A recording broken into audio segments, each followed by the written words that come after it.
રાજ્યભરમાં અત્યારે ઠંડીની જમાવટ છે। ઉત્તર પૂર્વીય પવનો ફૂંકાતાની સાથે જ ઠંડીનો ચમકારો પણ વધ્યો છે અને સૌથી ઓછું તાપમાન નલિયાની અંદર નોંધાયું છે 10.8 ડિગ્રી। અમદાવાદમાં 15.3, ગાંધીનગરમાં 13.5 ડિગ્રી, ડીસામાં 13.3, વડોદરામાં 16.8 ડિગ્રી તાપમાન રહ્યું તો ભુજમાં 13, કંડલામાં 12.1 ડિગ્રી તાપમાન રહ્યું હતું। અમરેલીમાં 13.5 નોંધાયું છે તાપમાન તો રાજકોટમાં 14 ડિગ્રી તાપમાન, કેશોદમાં 13.7 અને સુરેન્દ્રનગરમાં 14.2 ડિગ્રી।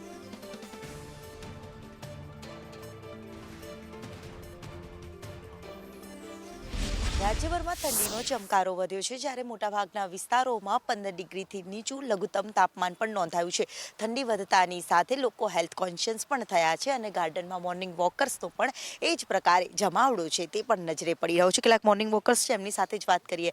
હાલ અમદાવાદની ઠંડી અમદાવાદીઓ માટે કેવી છે અને એ ઠંડીની મજા અમદાવાદીઓ કઈ? બહુ મજા આવે છે અત્યારે આ ઠંડીમાં, અને સવારે વહેલું ઉઠવું જોઈએ, જીવનમાં વોક કરવો જોઈએ, બહુ ઇમ્પોર્ટન્ટ છે।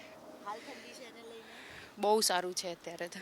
કેટલાય દિવસથી ઠંડી ઓછી હતી, હવે ઠંડી પડી રહી છે, તો મોર્નિંગ વોકર્સ માટે એક્સરસાઇઝ માટે કેટલો સમય આપ ફાળવો?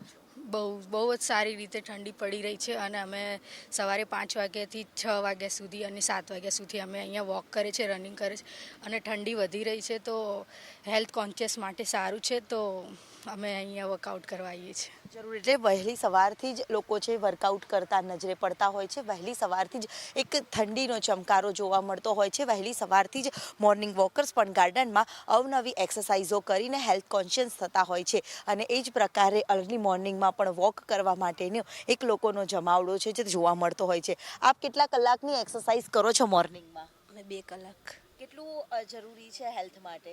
2-2.5 કલાક તો જરૂરી જ છે। લોકોને શું અપીલ કરશો એક્સરસાઇઝ કરવા માટે? એક્સરસાઇઝ કરો તો તમે ફિટ રહો, સારું તમારી તબિયત સારી રહે, કોઈ તકલીફ ના થાય શરીરમાં।